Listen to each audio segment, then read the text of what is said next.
Assalamu alaikum wa rahmatullahi wa barakatuh. Alhamdulillahi rabbil alamin.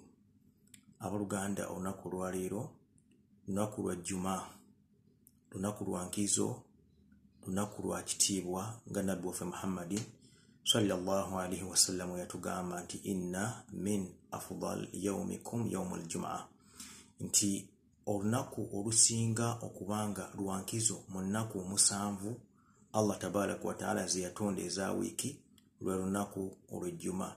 N'agamba nti fakathiru fihi salatun alayya, muyitirize nnyo okuba nti munsaalira ku lunaku olwaki, ku lunaku olw'ejjuma. N'agamba nti inna salatakum, miswala zammwe ma'rudan alayya, zibeeranga ezintuukako.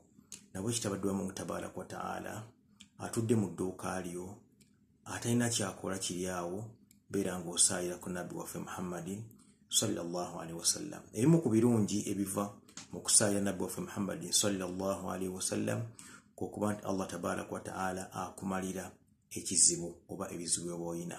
Olw'ensonga eyo, omuntu yenna ffenna tulina ebintu ebitusoomooza bingi mu bulamu bwaffe, tubimanyi, itiriza okusaalira Nabbi waffe Muhammadin sallallahu alaihi wasallam. Alina ekintu ekikuttemu, alinako kyagoba, itiriza ku lulimi lwo okusaalira Nabbi waffe Muhammadin sallallahu alaihi wasallam.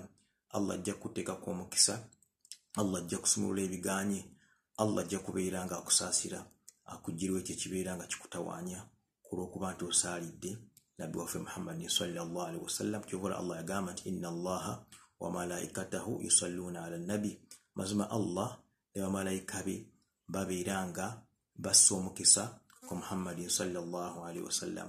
Okusaalira kwa Allah tabaraka wa taala eri omubaka we okuba nti amussaako omukisa gwe eri Nabbi waffe Muhammadin sallallahu alaihi wasallam. Wa barakallahu fikum wa jazakumullahu khairan jazaa. Juma'akum mubarak. Wassalamu alaikum wa rahmatullahi wa barakatuh.